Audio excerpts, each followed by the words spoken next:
जब लग गुरु मिले न साचा, तब लग गुरु करो 10 पांचा। क्या गुरु बदल सकते हैं? क्या गुरु बदलने से पाप लगता है? आध्यात्म के इस मैदान में आखिर सही गुरु कौन है? गीता जी में वर्णित तत्वदर्शी संत कौन है? इन सभी प्रश्नों के उत्तर जानने के लिए अवश्य सुनिए जगत गुरु तत्वदर्शी संत रामपाल जी महाराज के मंगल प्रवचन। मैं तुम्हारे साथ हूँ, भक्ति करते रहो, लेकिन मेरा अभी भेद ना खोलो, तुम्हारी कोई मानेगा नहीं। तो उन्होंने वहाँ से चले गए और जगह जगह प्रचार किया, श्लोक का वाणी बोली, लोगों को समझाया। 12 वर्ष तक पूरे भारतवर्ष में घूम घूम कर सबको, हिंदू मुसलमानों को समझाने की चेष्टा की। और परमात्मा से मिलने के बाद उनमें कुछ सिद्धियाँ भी आ गई थी। ऐसा स्वाभाविक गुण है, जैसे चुंबक के साथ लोहा कुछ समय रह जाए तो वो भी अस्थायी चुंबक बन जाता है। तो फिर क्या हुआ, जब 12 वर्ष तक सब जगह घूम लिया, कोई माने नहीं, विरोध करें। यहाँ तक लिखा है उनके इतिहास में, गुरु नानक देव जी की जीवनी में, कि उनके पूज्य पिताजी भी विरोधी हो गए थे उन पांडवों के कहने से कि आपका पुत्र ब्रह्मा विष्णु महेश को नासवान बताता है, ये के पैदा हो गया तेरे। पिता पुत्र का भी बहुत विरोध हो गया था, लेकिन वो तो दृढ़ भगत थे। वह किसकी माने आंखों देख रहे, और कहें देखा देखी, हम कहें आंखों देखी। अपने आत्मा 12 वर्ष तक जब वो घूमते रहे, कोई सुना, कुछ एक न माना, कुछ एक न नहीं माना, तब परमात्मा ने उसको संदेश दिया कि आप प्यारी आत्मा अपनी मोक्ष प्राप्ति के लिए प्रयत्न करो, समय थोड़ा है आपका, अब भक्ति करो, बैठ जाओ अपने एक स्थान पर, रहो अपने आराम से। तो फिर 16 वर्ष तक लास्ट के अपने खेतों में रहे, खेती भी करते थे, और जो उनके पास आता था उनको तत्व ज्ञान भी समझाते थे। बहुत से शिष्य भी बने उनके, अच्छी आत्माएं थी। जो अपने आत्माओं, नानक साहिब जी का मोक्ष किन मंत्रों से हुआ और कौन सा जाप किया उन्होंने? अब देखो, वाहे गुरु ये क्यों बोले? झांकी वे कबीर की नानक की तीवा। अब वाहे गुरु सतनाम, इस सतनाम से मोक्ष होगा, सचखंड प्राप्त होगा, जहाँ जाने के बाद फिर कभी मृत्यु नहीं होगी। इतनी खुशी समागी दिल में। और वाहे गुरु देखो, जो अच्छी आत्माएं होती हैं, जो अनमोल ज्ञान आपको ये दास प्रदान कर रहा है, परमात्मा का दिया हुआ, ये कोई ऐसा वैसा नहीं है। और आपने इसकी कीमत का ज्ञान को नहीं, उनको वो कीमत की महत्व समझते थे इस मंत्र का। और आपको जिनको तीनों मिल लिए, उनको भी इतनी गदगद, इतनी खुशी नहीं होती जितनी उस महापुरुष को एक सतनाम प्राप्त होने से ही होगी थी। तो वो एक महान आत्मा होती है, वो एक कृतज्ञ होते हैं, वो होती हैं। वो कहते हैं बड़े बड़ाई करा करें गाड़ी काटे उत्साह, वो बड़े बड़ाई करनी, हम बड़े पुरुष थे, वो महान आत्मा थी। और खुला नहीं समाया कोई हो, पता नहीं क्या धन मिल गया मुझे, इतनी खुशी, जहाँ जहाँ वाहे गुरु, यानी वो भूला नहीं जाता रहा। तो ये होती है अच्छी आत्माएं।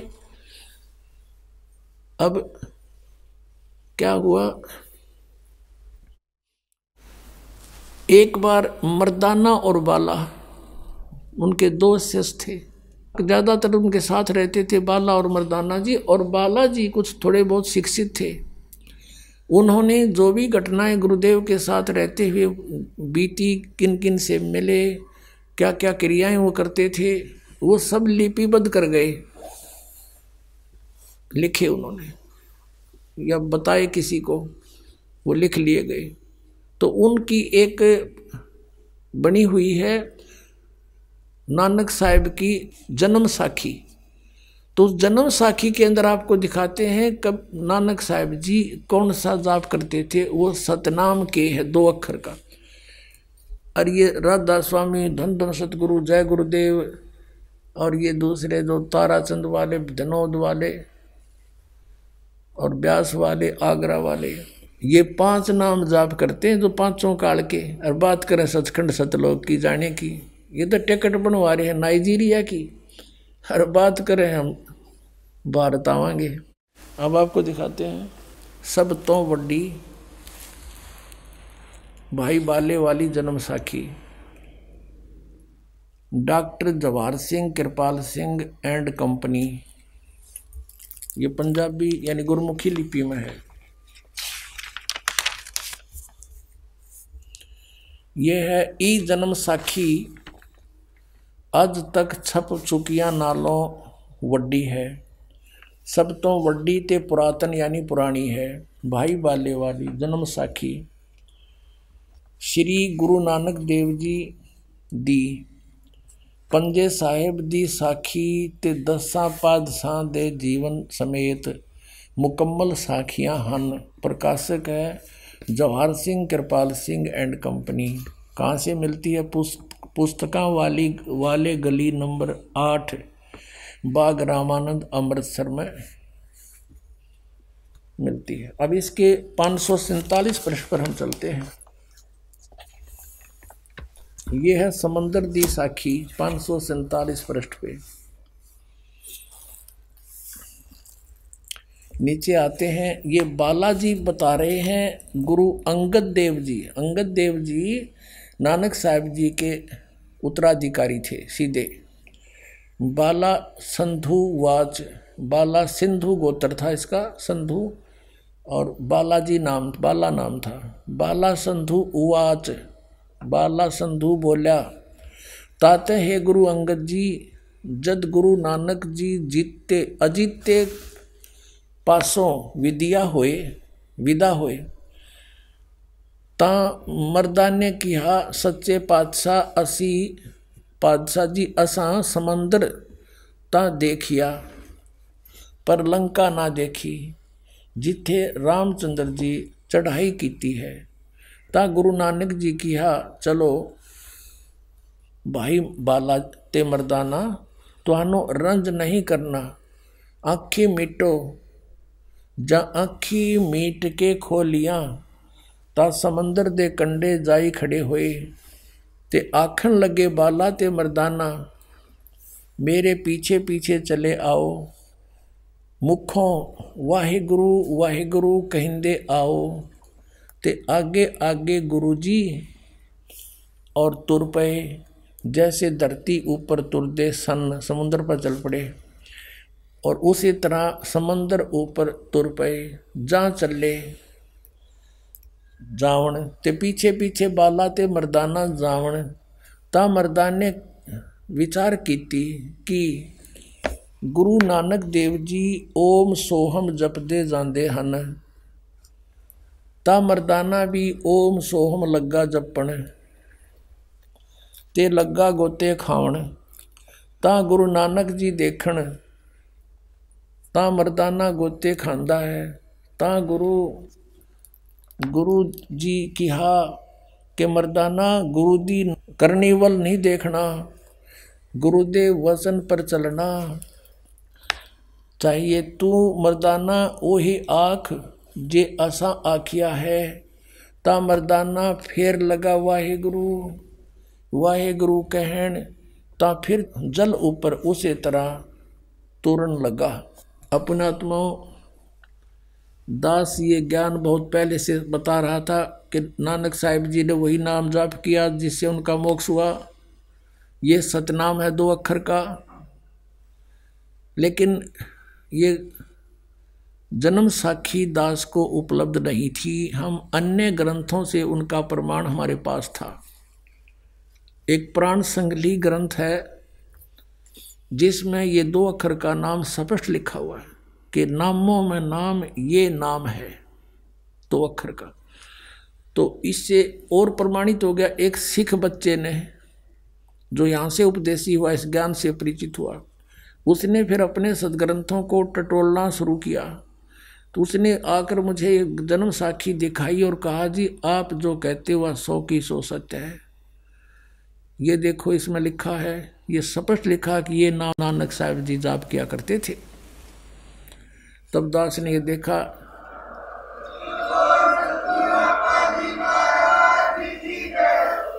पुणात्माओं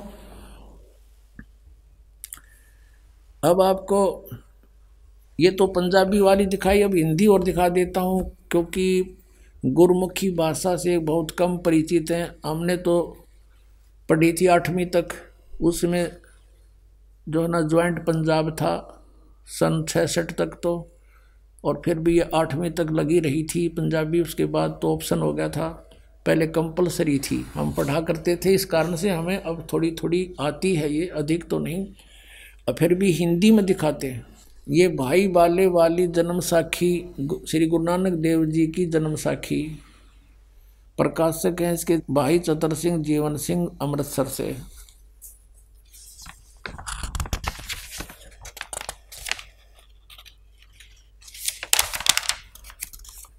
पंजे साहिब और 10 पातशाह दा जीवन संपूर्ण साखियां सहित दर्ज है, और ये यहाँ से छपी है। प्रकाशक चतर सिंह जीवन सिंह बाजार माई सेवा अमृतसर, ये इनके फैक्स फोन नंबर। इसके 559 पृष्ठ पर 559 और यहाँ देखिएगा समुद्र की साखी। एक दिन मर्दाने ने कहा, हे महाराज, मेरा मन चाहता है कि समुद्र में जो लंका है वहाँ का भ्रमण किया जाए। गुरुजी ने कहा, अच्छा, आप लोग अपने नेत्र बंद करो। जब मैं और मर्दाने ने नेत्र बंद करे, क्षण पीछे खोले, तब हम लोग गुरुजी के साथ महान समुद्र तट पर खड़े थे। अब गुरुजी ने कहा कि तुम लोग समुद्र के जल पर वाहेगुरु जप करते पैदल ही चले आओ। हे गुरु अंगद देव जी, हम लोग गुरुजी के पीछे पीछे उसी प्रकार जा रहे थे जैसे सूखी पृथ्वी पर चला जाता है। आगे आगे गुरुजी ओम सोहम का जप करते चले जा रहे थे। यह है पुण्यात्माओं 2 अक्षर का सतनाम। और तब मर्दाने ने सोचा कि हम भी ओम सोहम का जाप क्यों ना करें। तब मर्दाना भी ओम सोहम की रट लगाने लगा। बस वह लगा गोते खाने। गुरुजी ने पीछे देखा तो हंसकर कहने लगे, हे मर्दाना, शिष्य का धर्म है कि वह गुरु के बताए मार्ग पर चले, इसलिए तू वाहे गुरु ही जप, तेरा उसी से कल्याण है। तो मर्दाने ने वाहे गुरु नाम की रट लगाई। तब वो बच्चा अपने आत्माओं, अब ये विचार करने वाली बात है। परमात्मा के बारे में दास ने रात्रि के सत्संग में जो फरमाया था, सुनाया था कि परमात्मा का और काल का विवाद हुआ था। परमेश्वर कबीर देव जी से उसने वर मांगा था कि 3 युगों में जीव थोड़े ले जाना, और चौथा युग जब कलयुग आवे तब तव शरण बेसिक जीव बहु जावे। ऐसा वचन हर मोय दीजिए, हे परमात्मा, ऐसा वचन मुझे दे दे, तब तुम गवन संसार ही कीजिए। तो धर्मदास जी से परमात्मा ने कहा था, धर्मदास तो 1,00,000 दुहाई, ये सार शब्द और ये सतनाम, ये मूल ज्ञान की तो बाहर न जाई। मूल ज्ञान बाहर जो पढ़ी, बिचली पेढ़ी हंस नीतर ही। अब यही प्रत्येक पुण्यात्मा को, जिनको भगवान आकर सीधे मिले हैं, उनको अपना गवाह बनाना था, उनका कल्याण भी करना था, क्योंकि बहुत दिन हो गए उन भटकत्या ने।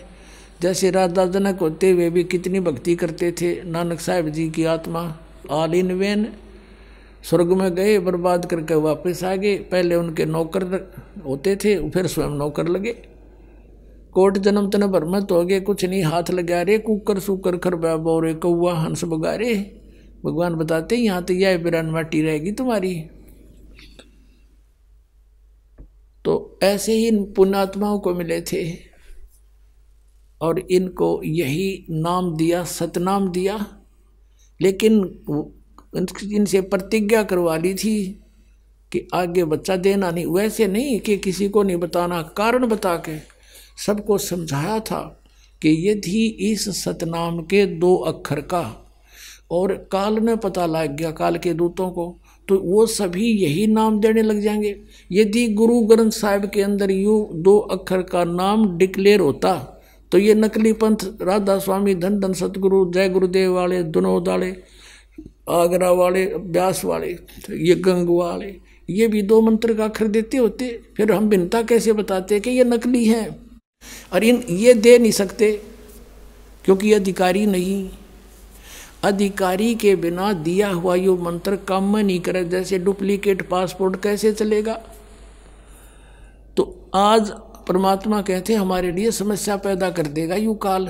ये सभी आत्मा जो राधा स्वामी पंथ में, धन धन गुरु सतगुरु पंथ में या अन्य पंथ में गई है, ये से तो परमात्मा के ही बच्चे सारे। लेकिन अब इनके भी हित में है यू।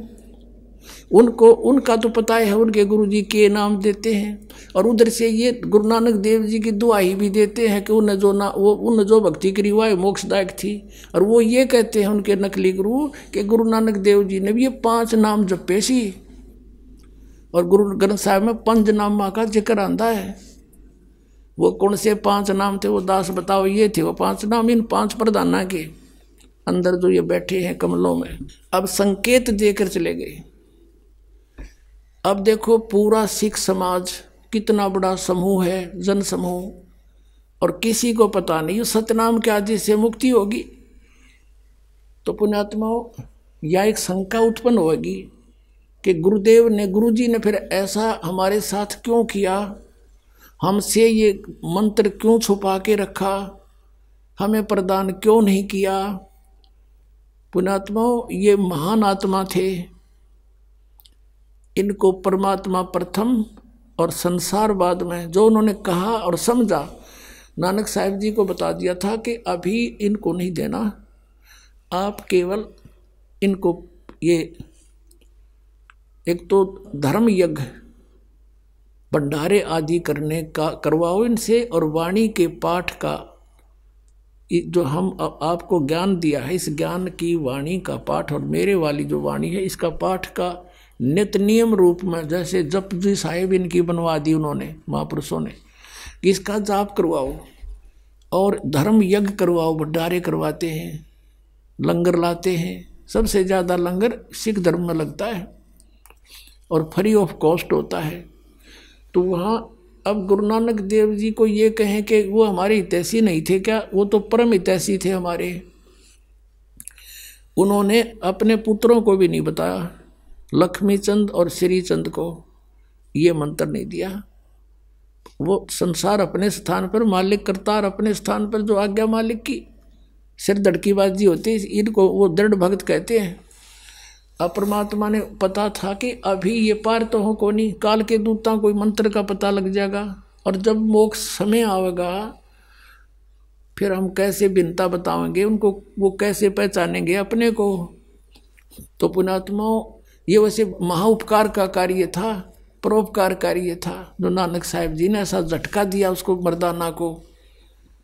और ये भी डिक्लेयर करवाना था कि this is Satnam, it is Satnam, ये भी क्लियर करवाना था। और उधर से उसको झटका देना था कि कहीं कोई इसका जाप ना कर ले, और साथ में कहीं आगे गुरु ग्रंथ साहिब में ये लिखा ना जावे। तो गुरु ग्रंथ साहिब की वाणी लिखते समय अंगद देव जी जो थे, ये नानक साहिब जी के तुरंत बाद वो एक गुरु पद पर विराजमान हुए थे। ये नानक साहिब जी ने किसी को नहीं दिया, लेकिन फिर भी जैसा भी वो गुरु पद पर विराजमान हुए थे, उसके बाद 5 में उन्होंने सब वाणी अपनी अपनी लिखते रहे। ये भी उन्होंने लिख ली कि ऐसे ऐसे वार्ता हुई थी, बाला ने बताई थी मुझे।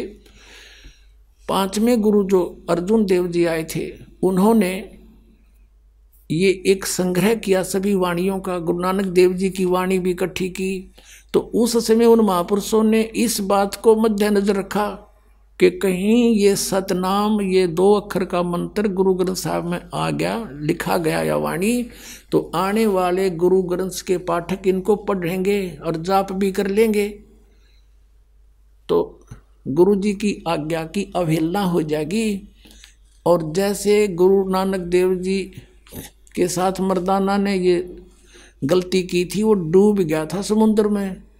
इसलिए कहीं कोई सिख और इसका नाम जप कर ले और गुरु जी की आज्ञा का अवहेलना हो जाए, उसको हानि ना हो जावे, इसलिए उन्होंने उसमें लिया नहीं। गुरु ग्रंथ साहिब में वो कंप्लीट मंत्र इकट्ठा नहीं लिया, ऐसी भी वाणी है, तो वो छोड़ दी शेष।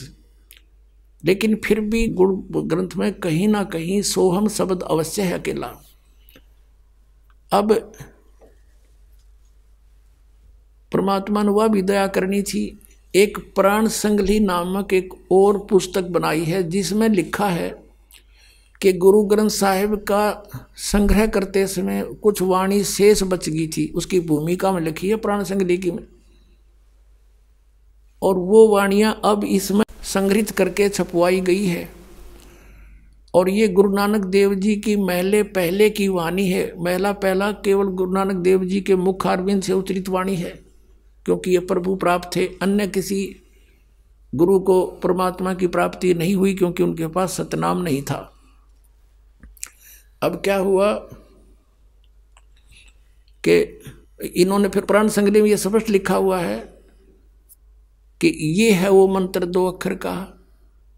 वो दिखाऊं आपको प्राण संगली के अंदर कैसे लिखा है। अब जैसे ये 2 अक्षर का मंत्र किन किन महापुरुषों ने जाप किया है, उन सभी की वाणी से आपको थोड़ा थोड़ा आगाह कराते हैं, क्योंकि अब ये सार्वजनिक करना अनिवार्य हो गया पुण्यात्माओं। ये समय आ गया, अब परमात्मा का आदेश है, क्योंकि सभी को पता है कौन सा गुरु के नाम देता है। और वो सभी ये भी मानते हैं कि ये महापुरुष भी पार हुए, जिनमें से आदरणीय धर्मदास साहिब जी, आदरणीय नानक साहिब जी, आदरणीय मुल्कदास साहिब जी, आदरणीय गरीबदास साहिब जी, आदरणीय घीसा दास साहिब जी, आदरणीय नानक साहिब जी। तो इन सभी ने कौन कौन से नाम जाप करे हैं, उनमें से आपको दिखाते हैं। जैसे कबीर साहब जी ने धर्मदास जी को उपदेश दिया, वो कौन सा मंत्र था।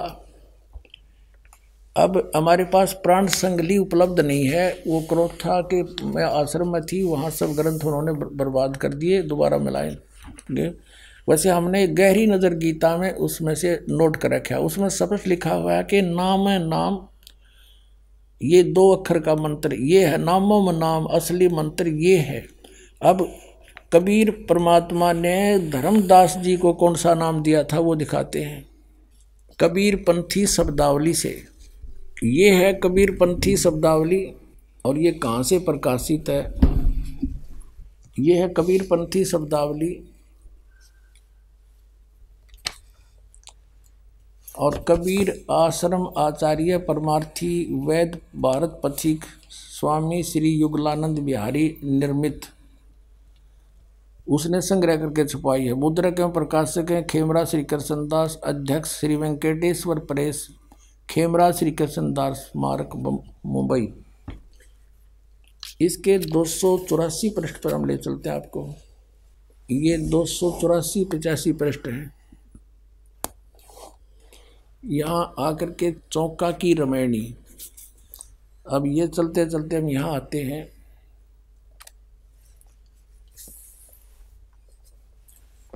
दो 285 पे स्पष्ट किया है कि धर्मदास को परमात्मा ने कौन सा नाम दिया। कहे कबीर सुनो धर्मदासा, ओम सोहम शब्द प्रकाशा। ये है वो सतनाम पुण्यात्माओं। अब गरीबदास साहिब जी की वाणी में आपको दिखाते हैं, उनके सदग्रंथ में लिखा है। अब क्या बताया गरीबदास साहिब जी ने, नेति धोती पवन जनेऊ। ये कबीर परमेश्वर जी ने कहा है कि नोती धोती पवन जनेऊ, अजपा जाप जपे सो जाने भेऊ। इला पिंगला के घर जाई, सुषमना नीर ता ठहराई। ओम सोहम तत्व विचारा, ओम सोहम ये तत्व विचार, ये है वो तत्नाम सतनाम।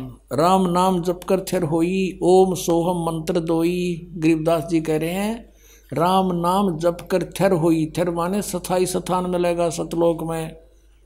और ये ओम सोहम मंत्र दोई, ये 2 अक्षर का मंत्र है। अपनात्माओं, यदि इसका आपको पता भी लग गया, आपको इसका पता भी लग गया तो यो तो भी यूजलेस है, क्योंकि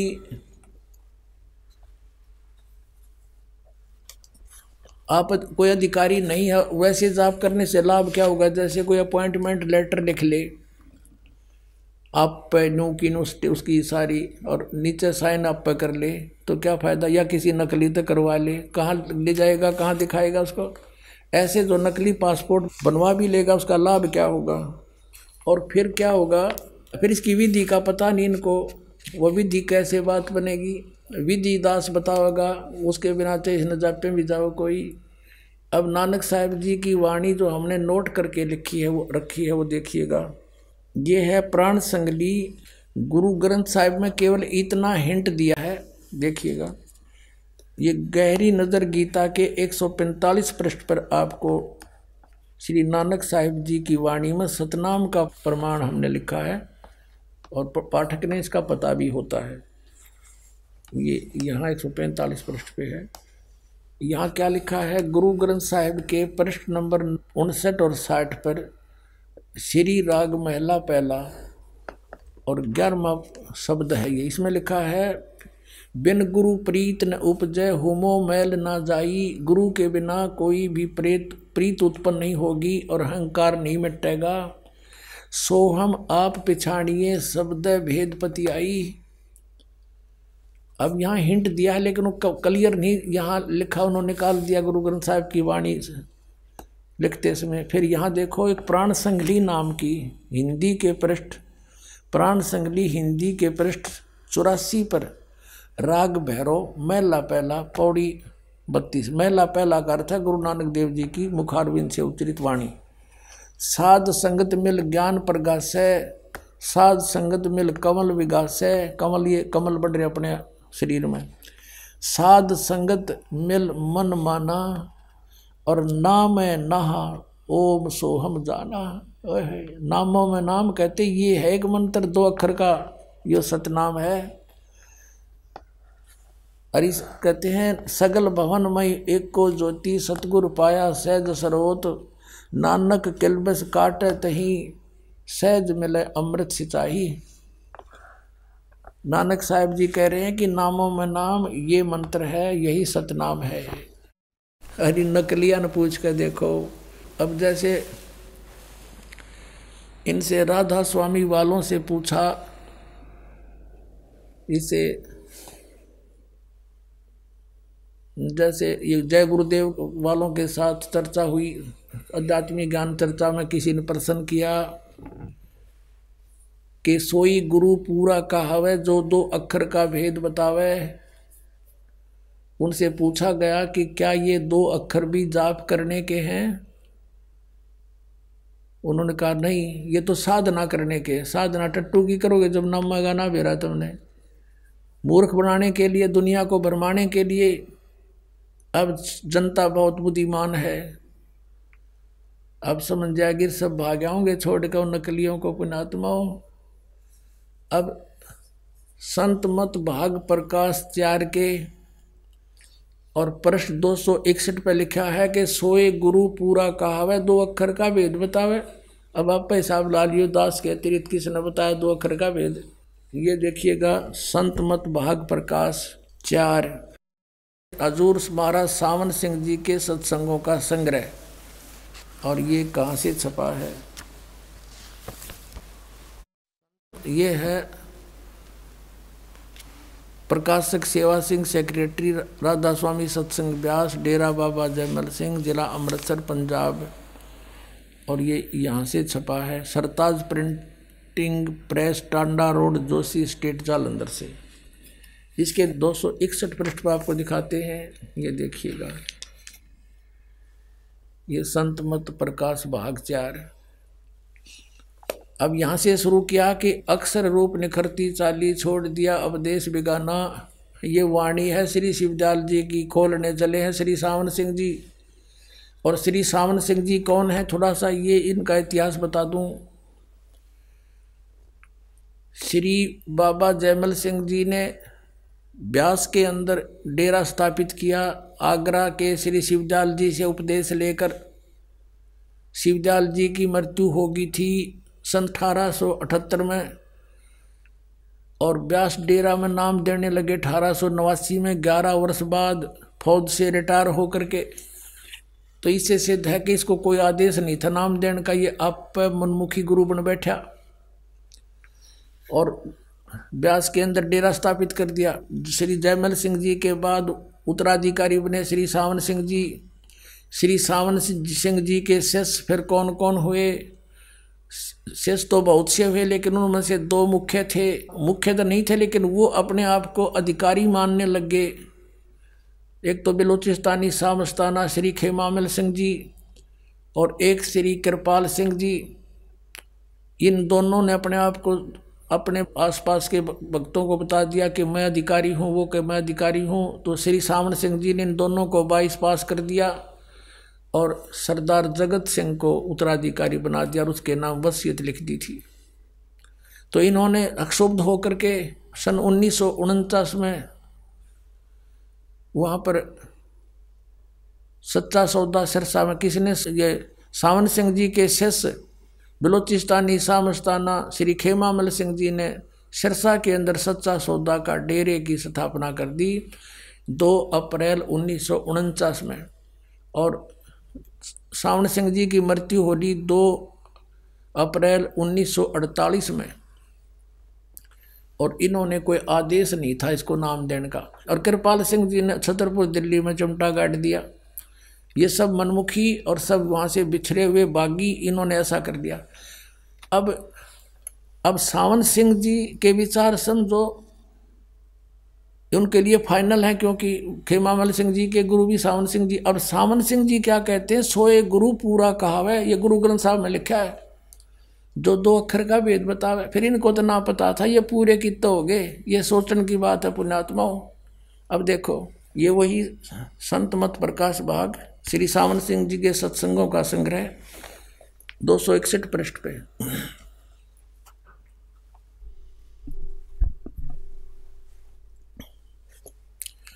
यह संसार सर है और अक्षर है, वह ब्रह्म है, नी अक्षर पार ब्रह्म है। जब यह संसार बना, हम इस महल दुनिया में गुजारा करते आ रहे हैं, किंतु अब गुरु की कृपा से आत्मा इस महल को छोड़कर सतलोक को जा रही है। गुरु ग्रंथ साहिब के अंदर बड़े गहरे और गुप्त रहस्य हैं। एक स्थान पर आता है 52 अक्षर लोक त्रय सब है कुछ इनके माही, वे अक्षर खिर जाएंगे, ये अक्षर खिर जाएंगे, वो अक्षर इनमें नाही। है इसका अर्थ तो ये है कि इन तुम्हारे ग्रंथों में वो मोक्ष मार्ग मंत्र नहीं है। परमात्मा कहते हैं कि वेद मेरा भेद है, मैं ना वेदन के माही, जौन वेद से मैं मिलूँ ये वेद जानते नाही। वो कहते हैं सो हम शब्द हम जग में लाए, सार शब्द हमने गुप्त छिपाए। तो तुम्हारे पूरे के ग्रंथों में वो मंत्र नहीं है, इनमें तुम्हारे जो लिपि कर चलाते हो तुम। इसका अर्थ तो ये है सीधा सा। आगे चलो। 52 अक्षर संस्कृत भाषा के हैं। शायद ही कोई ऐसी भाषा हो जिसके 52 अक्षर हों। इस संसार का सारा मसाला 52 अक्षरों में आ जाता है। पिंड अंड का हाल तो 52 अक्षरों में आ जाता है। आगे 2 अक्षर और हैं, वो कहाँ हैं? जो पार ब्रह्म है। अरे वाह देवताओं, वो आगे मिलेंगे मेरे पाछे ने। वे इसके विषय में ग्रंथ साहिब में लिखा है। अब ये तो है इसके मत सावन सिंह जी का, वो 2 अक्षर पार ब्रह्म है। और गुरु ग्रंथ साहिब का जो हवाला लिया है वो इसकी बात को झुठला रहा है। गुरु ग्रंथ साहिब ने सही लिखा है कि वो तो अक्षर गुरु जी देगा। सोए गुरु पूरा कहावे, 2 अक्षर का भेद बतावे, एक छुड़ावे एक लखावे, तो प्राणी निज घर को पावे। इस सतनाम में 2 अक्षर हैं, एक ओम एक तत्, वो सांकेतिक है जो अभी आपको दिखाई दिया। तो अब ओम तो काल से छुड़वा होगा। गीता जी के अध्याय 18 के श्लोक 66 में जो गीता ज्ञानदाता ब्रह्म कहता है कि सर्वधर्मान परित्यज माम एकम शरणम व्रज अहम तवा सर्व पापे भ्या मोक्षामि मां शुच। अब इन्होंने अनुवाद गलत कर रखा है। वो तो कह रहा है उस सर्वशक्तिमान परमेश्वर की शरण में जा जिसके बराबर दूसरा नहीं है, एकम। 18वें अध्याय के 62वें श्लोक में भी ऐसा ही प्रमाण है कि अर्जुन तू सर्वभाव से उस परमेश्वर की शरण में जा, उसकी कृपा से तू परम शांति को और सनातन परम धाम को प्राप्त होगा। और ये 18वें अध्याय के 66वें श्लोक का वो भाव है, इन्होंने उल्टा अर्थ कर दिया है। वर्ज का अर्थ जाना होता, आना कर दिया। इंग्लिश वर्ड गो है, उसका अर्थ कोई आना करता है तो मूर्ख है वो। गो माने जाना होता, आना हो ही नहीं सकता। तो यहाँ वही बताया कि जो मेरे सतर के ओम नाम का जाप तूने जपा है वो तो मुझे दे दे, सब यज्ञ वगैरह वो मुझे छोड़ दे, फिर मैं तुझे सब पापों से मुक्त कर दूंगा। तो फिर ये हमें छुड़वा देगा, ये ओम नाम के जाप का जो मंत्र हम काल को देंगे, ब्रह्म को छोड़ देंगे या कमाई। फिर पहले हम इसको बर्बाद करते रहे थे ब्रह्मलोक में जाकर, अब नहीं करेंगे हम इसको ऋण उतार देंगे इसका। तो इसका अर्थ तो ये है कि एक छुड़ावे और एक लखावे। आपको बताया ना सतनाम में 2 मंत्र हैं, एक तो यू काल का और दूसरा जो मंत्र आपको अभी दिखाया वो इस अक्षर पुरुष का जाप है। परब्रह्म के 7 संग ब्रह्मांडों से पार करके भंवर गुफा तक पहुंचा देगा, उससे आगे नहीं जा सकता ये। और वहाँ से सतलोक दिखाई जरूर देगा लेकिन वहाँ नहीं जा सकते, बीच में बहुत बड़ा गैप है और बहुत बड़ा भारी पर्दा लगा हुआ है, बहुत ज़बरदस्त दीवार है। तो वो जो सार नाम आदि नाम है उसके जाप से वो टूटेगा। बजर केवाड़ी दास गरीब मेर सतगुर की खोली बजर केवाड़ी, वो बजर केवाड़ खोल लेंगे उस सार आदि नाम तय। तो वो लखावेगा दिखावेगा, वो है सतलोक, लेकिन जा नहीं सकते इन 2 मंत्र से।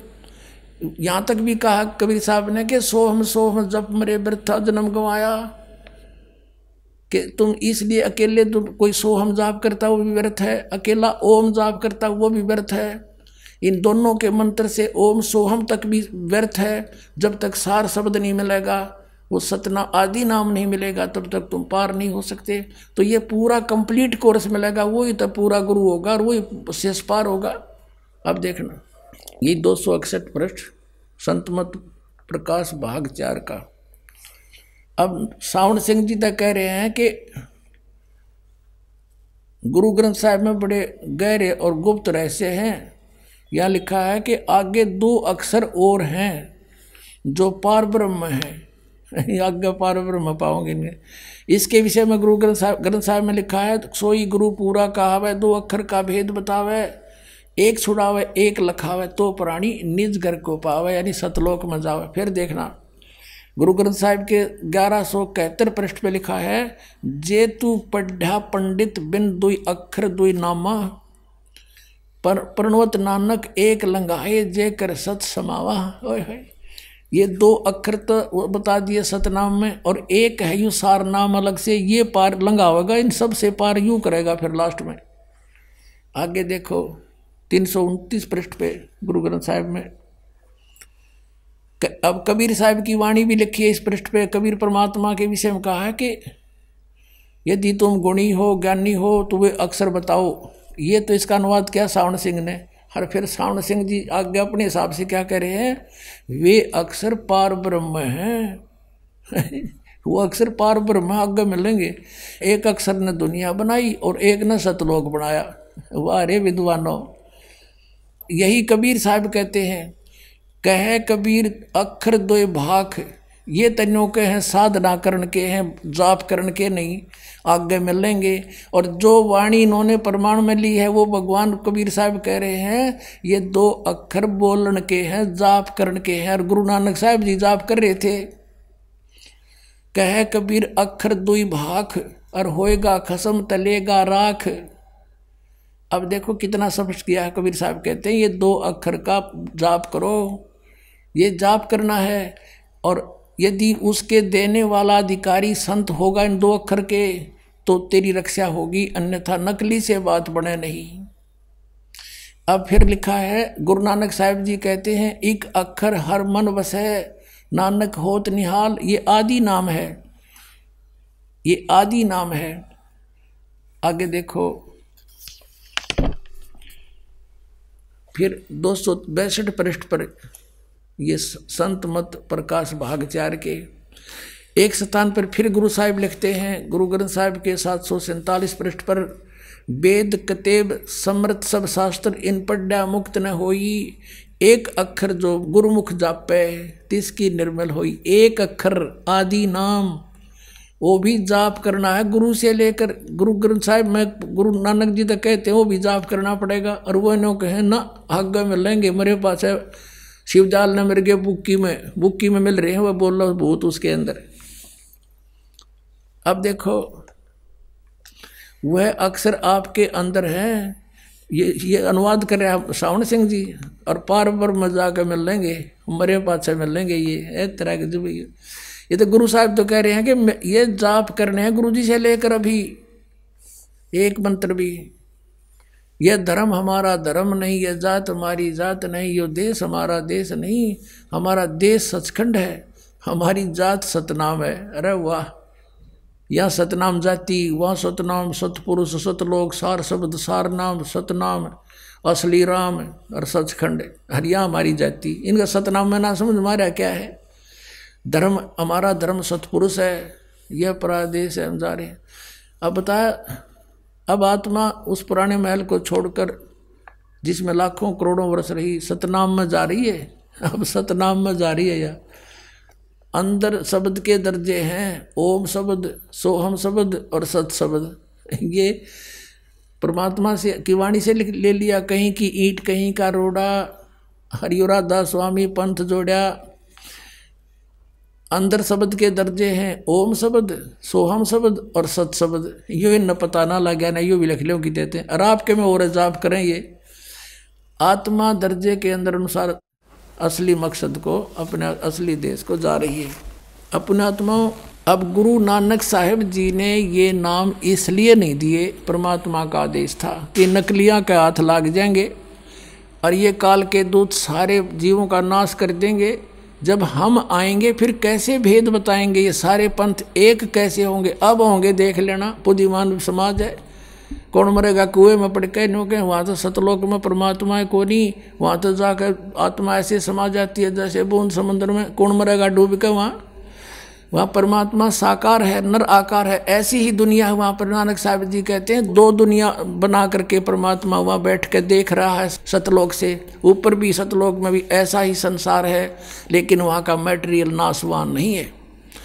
तो गुरु नानक साहब जी ने, जैसे आप देख रहे हो, सिख धर्म के अंदर ज्ञान यज्ञ यानी जपजी साहिब का पाठ और वाणी का पाठ और साथ में भंडारे, ये यज्ञ शुरू करवाएंगे। वो नाम नहीं दिया इनको।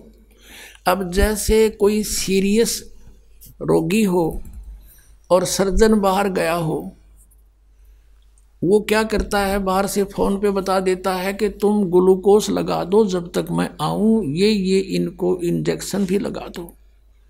अब ऑपरेशन तो सर्जन करेगा कि वो नहीं कर सकते, तो इसलिए कि तब तक वो रोगी मरे को नहीं, इस ट्रीटमेंट से ये जीवित रहेगा और वो आके 2 मिनट में उसका ऑपरेशन कर देगा। अब जैसे ये ग्लूकोज लगा के परमात्मा, ये यज्ञ है ना 5, एक यज्ञ है उनकी, दूसरी यज्ञ ध्यान, ये जैसे यहाँ 5 यज्ञ हम कराते हैं, एक यज्ञ धर्म की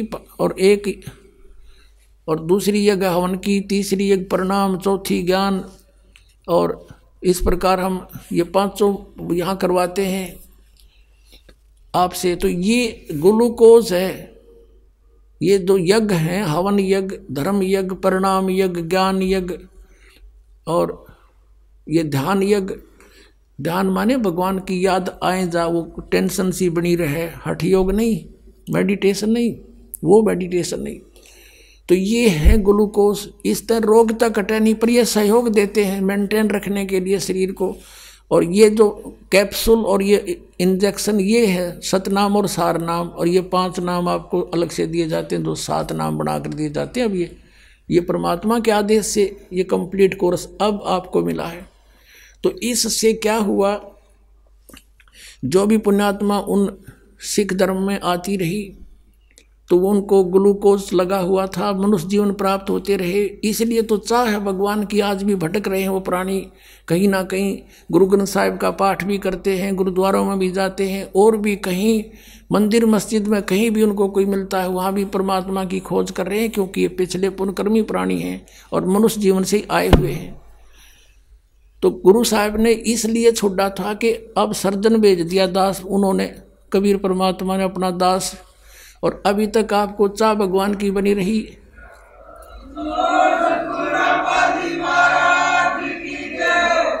उन्होंने, अब कोई ये कहे कि गुरुजी ने तो हमारे साथ अच्छा नहीं किया, सिख समाज को किसी को भी मंत्र नहीं दिया, हम कहेंगे गुरु साहब ने बहुत बड़ा उपकार किया आपके ऊपर, मनुष्य जीवन तो असंख्य हो लिया हमारे असंख्य, और 5-7 और हो गए के बिजली पड़गी रोग कट जाएगा। बोलो सतगुरुदेव की जय हो।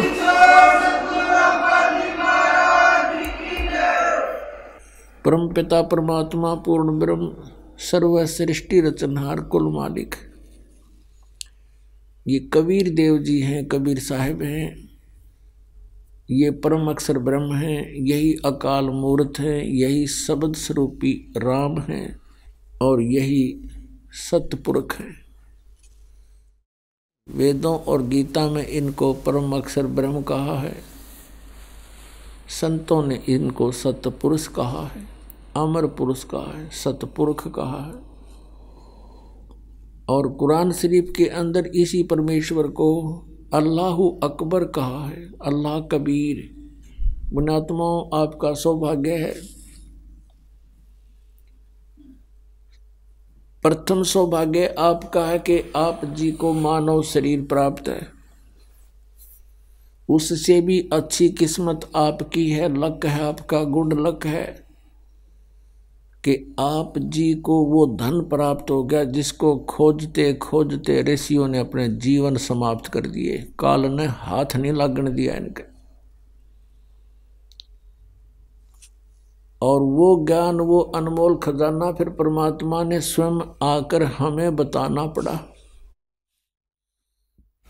हमने सतलोक के अंदर एक भारी भूल करी थी। उस भूल का आज हमें ये जो कष्ट है ये बहुत ही थोड़ा है। पुण्यात्माओं, जिस समय आप जी परमात्मा के तत्व ज्ञान से परिचित हो जाओगे, सभी बहन भाई बुजुर्ग बच्चे नौजवान बच्चे, उस समय आपका कलेजा मुंह को आया करेगा कि हम इतने नीच, हमें ये सजा थोड़ी है जो आज हमें दी जा रही है, कुत्ते गधे सूअर बना के। आइए अब हम उन श्रद्धालुओं के अनुभव जानते हैं जो जगत गुरु तत्वदर्शी संत रामपाल जी महाराज जी से दीक्षा प्राप्त कर चुके हैं तथा उनके द्वारा बताए गए भक्ति मार्ग पर चल रहे हैं। नमस्कार सर। सर नमस्कार। सर क्या नाम है आपका? सर कायमदास नाम है। कायमदास जी, आप कहाँ से हैं? गढ़ी कछवाया, जनपद हाथरस, उत्तर प्रदेश से। सर क्या काम करते हैं आप? मेरा बिल्डिंग कंस्ट्रक्शन का काम है, ठेकेदारी का। सर संत रामपाल जी महाराज से नाम दीक्षा आपने कब ली? 10 जनवरी 2014 को ली सर। सर संत रामपाल जी महाराज से नाम दीक्षा लेने से पहले क्या आप कोई भक्ति साधना भी करते थे? जी, मैं संतों की सेवा में लगा रहता था। जो भी हमारे घर पे या कहीं भी मुझे दिखाई दे जाते थे संत जन, तो उनकी पीछे लग जाता था और ज्ञान सुनने की बहुत ज़्यादा उत्सुकता थी। और जहाँ तक कि मैं सत्संगों में भी जाया करता था तो हर संत को भगवान का स्वरूप देखता था और उनकी सेवा लग करता था और सत्संग भजन ज़्यादा सुनता था और इससे मुझे ज्ञान भी हुआ था। तो मैं उनके साथ रह करके भजन जान गया था और वो काम करने लगा था मैं उनके साथ में। और मैंने 15 वर्ष तक जो नकली संत हैं, आज मुझे संत रामपाल जी महाराज जी की दया से पता चला है, उनकी खूब सेवा की और उनके साथ रहा। एक दास उनके साथ रह करके जब सत्संगों में भजन गायन करता था तो बहुत शाबाशी मिलती थी। लेकिन एक दिन मुझे बहुत बड़ा सदमा लगा। एक संत बोले कि ठीक है, लेकिन आप भजन भी गाते हो, ज्ञान भी है, लेकिन बिना गुरु के कुछ नहीं है आपके पास। तो मुझे एक झटका सा लगा। तो मैंने उन्हीं से प्रश्न किया, तो गुरु किन को बनाऊं मैं? तो कि आप किसी को भी गुरु बना सकते हैं। उनका मतलब ये था कि वो भी थोड़ा जानते थे, तो वो चाह रहे थे कि मुझे ही गुरु बना लें। लेकिन मेरे नज़दीक एक गांव पड़ता है, वहाँ के भी एक संत थे जो राधा स्वामी से थे। तो उनका और उनकी एक जैसी टक्कर लगती थी। तो मैंने सोचा कि क्यों न मैं दुर्गादास जी को ही गुरु बना लूं, जो राधा स्वामी मजहब से थे। तो उनको मैंने गुरु बनाया। गुरु बना करके फिर उनके बताए मार्ग पर चलता रहा, उनसे दिए मंत्रों का जाप करता रहा। लेकिन सर मैं बर्बाद हो गया। उस बर्बादी का कारण बयान नहीं कर सकता। उसके चलते चलते गिरिराज महाराज की परिक्रमा लगाना, वहाँ जा कर के भंडारे करना, किसी जीव को नहीं सताना, इसके साथ साथ भी मेरे घर में भूत प्रेतों का साया बन गया।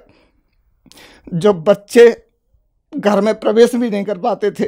एक दिन मुझे भी बहुत बड़ा झटका लगा। लॉबी में बैठा हुआ था अपनी कुर्सी पर, जीने के नीचे लोहे के फरमे रखे हुए थे। ऐसा लगा कि एक फरमे को उठा करके दूसरे फरमे में 10 फीट की ऊंचाई से गिराया है। मैं अंदर तक हिल गया। सोचने लगा बच्चे सही कहते थे, जब मेरी ये हालत है तो बच्चों की हालत क्या होगी। किसी के बताने पर मैं उसका उपचार ढूंढने लग गया साहब। वो दुख मेरा वरदान साबित होगा आगे के लिए। जैसे आज मुझे पता चल रहा है संत रामपाल जी महाराज जी के द्वारा। मैं दिल्ली भी गया, गंगा पर बहुत पंडा वगैरह रहते हैं, वहाँ के लिए कहा तो मैं वहाँ भी गया। इसी बीच में हमारे एक साले साहब बोले कि आपने ये मकान बनवाया है, आपने कोई हवन यज्ञ नहीं कराया। मैंने वो हवन भी कराया, सभी रिश्तेदारों को, जो भी हमारे बंधु सखा थे सबको बुलाया, हवन करवाया, लेकिन वो तांडव खत्म नहीं हो रहा था। इसी बीच हमारे साले ने कहा कि चलो या जी कोई बात नहीं, हमारी ननिहाल में एक भगत हैं बहुत बढ़िया हैं और वहाँ आप चलिए और शायद आपका निवारण हो जाएगा। बरसात का टाइम था, बरसात में भीगते भीगते वहाँ पहुँचा। मैं बच्चों को साथ ले गया तो वहाँ जाकर के उनसे मुलाकात की। उन्होंने मेरी दशा देखी। उन्होंने कहा कि भाई आज मैं आश्चर्य में हूँ, आपको देख रहा हूँ कि आप जीवित हो। आपके ऊपर तो 3 ताप का दोष है, आपके ऊपर तो घातें रखी हुई हैं, आप जीवित कैसे हो। और वो सही कह रहा था, क्योंकि मुझसे 2-3 बार एक्सीडेंट भी हो चुके थे, लेकिन परमात्मा की दया थी आज तक जिंदा रखने की, तो बाल बाका नहीं हो पाया। फिर बोले कि चलो मैं ठीक कर दूंगा, कोई चिंता मत करो, घबराने की बात नहीं है। आप उसने कुछ बताया कि मुझे ताबीज़ लाओ, ये लाओ, वो लाओ। मैं ठीक है लाता हूँ। फिर बोले कि एक गौलोचन और आएगा, उसमें रखा जाएगा। मैंने कहा साहब मैं गौलोचन को नहीं जानता, ये गौलोचन क्या होता है। तो उसने कहा कि किसी गाय के पेट में न मालूम सींग में जन कहाँ निकलता है, वो कसाई के पास मिलेगा और आप ठीक हो जाओगे। मैंने उनसे कहा, मैंने कहा साहब मुझे मरना मंजूर है, लेकिन मैं किसी गाय की हत्या करके अपनी ज़िंदगी नहीं चाहूँगा। सर फिर क्या कारण बना कि आप संत रामपाल जी महाराज की शरण में आए? तो हमारे गांव के एक करण सिंह नाम के व्यक्ति थे और वो पुस्तक भक्ति सौदागर को संदेश रखी हुई थी, तो वो पुस्तक मैंने ली और इतनी ललक थी कि मैंने रात और रात 2 रातों में वो पुस्तक पढ़ी और वो ज्ञान समझ में आया। तो मुझसे कुछ रुका नहीं गया और फिर मैं संत रामपाल जी महाराज की तरफ ध्यान आकर्षित हुआ कि मुझे इन संत से नाम दीक्षा लेनी चाहिए। सर जब आपने संत रामपाल जी महाराज से नाम दीक्षा ली तो क्या आपको लाभ भी प्राप्त हुए? जी, उसके बाद तो मेरा जीवन ही बदल गया सर। मेरा जीवन, मैं जिस समय ये सब आपको वृतांत बताया मैंने, ये वहाँ भंडारे भी किए, संतों के साथ रहा और उनकी सेवा भी की, तो मैं उस समय तक मुझे कोई लाभ नहीं हुआ, मैं बर्बाद हो चुका था। संत रामपाल जी महाराज जी से नाम लेने के बाद में एक तो मेरी आर्थिक तंगी मेरी सुधर गई। जैसे कि मैं बिल्डिंग का काम करता था तो वहाँ मैं लेबर वर्किंग करता था। संत रामपाल जी महाराज जी की शरण में आने के बाद में मैं एक कॉन्ट्रैक्ट ले रहा था, कॉन्ट्रैक्ट की बात हो रही थी, तो मैं बार बार अपने लेबर रेट के हिसाब से बात कर रहा था। तो वह बात मेरे मुंह से संत रामपाल जी महाराज की दया से निकली कि मैं तो विद मटेरियल भी काम करता हूँ, लेबर वर्किंग भी काम करता हूँ। तो उन्होंने वो बात मेरी पकड़ ली कि साहब हम तो विद मटेरियल काम कराना चाह रहे थे आपसे। तो मैं ठीक है, तो वह कॉन्ट्रैक्ट मुझे विद मटेरियल मिला और संत रामपाल जी महाराज जी की दया से 4 महीने के अंदर मुझे 4-5 लाख रुपए का उसमें प्रॉफिट हुआ। ये संत रामपाल जी महाराज जी की ही दया थी। इसके बाद जो मैं नाम दीक्षा लेकर के अपने घर पे आया, जब घर पे आया तो मुझे जो भूत प्रेत का साया था, बच्चे अंदर प्रवेश नहीं हो पाते थे उस मकान के अंदर, वो खुशी से अपने मकान के अंदर बैठे हैं और संत रामपाल जी महाराज जी की दया से ये सारा प्रकोप खत्म हो गया सर। उससे पहले मैं हर साल अपना ट्रीटमेंट कराता था, कभी भी दस्त लग जाते थे, कभी फीवर हो जाता था, नाना प्रकार की बीमारियों से मैं ग्रसित रहता था।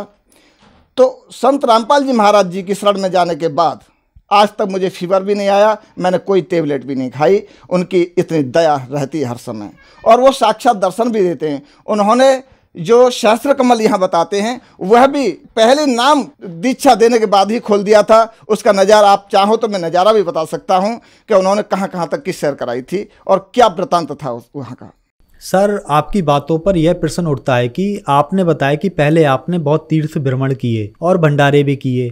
आप 15 साल से राधा स्वामी पंथ से भी जुड़े रहे, लेकिन सब भक्ति क्रियाओं से आपको कोई लाभ नहीं हुआ। आपकी आर्थिक स्थिति बहुत ज्यादा खराब हो गई, आप बीमार रहने लगे। फिर जैसे ही आप संत रामपाल जी महाराज की शरण में आए, आपकी सभी समस्याएं ठीक हो गईं। तो सर, ये क्या कारण है? संत रामपाल जी महाराज से नाम दीक्षा लेने के बाद लोग इतनी जल्दी कैसे ठीक हो रहे हैं?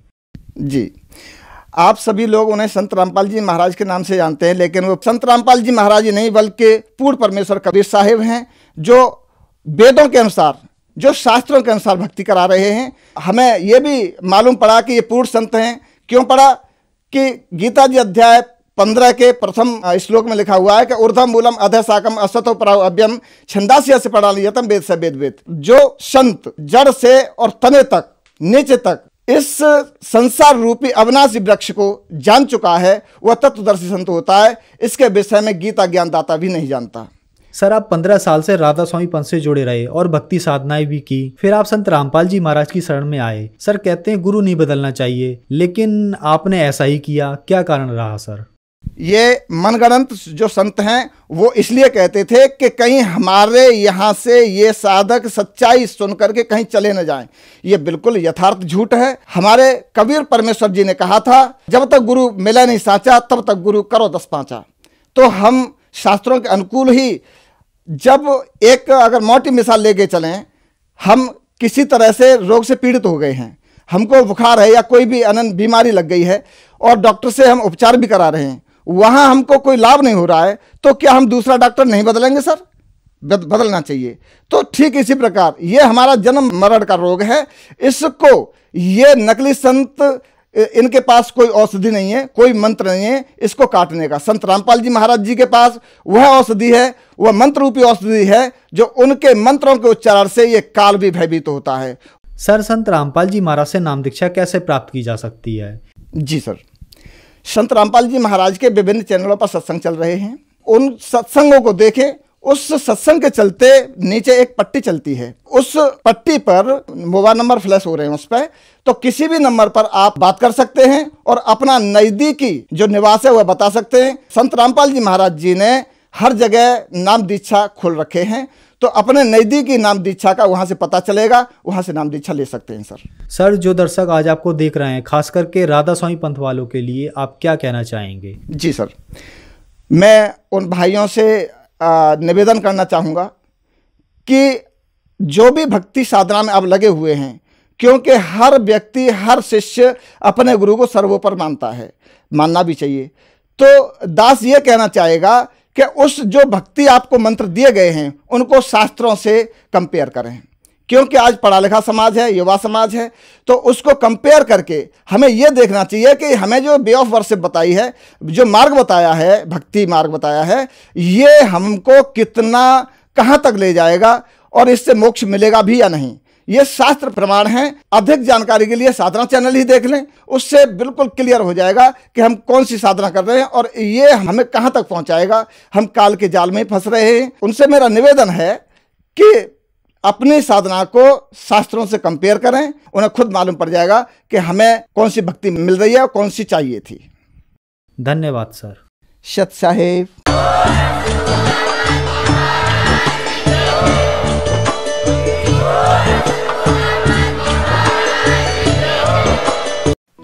आप सुन रहे थे जगत गुरु तत्वदर्शी संत रामपाल जी महाराज के मंगल प्रवचन।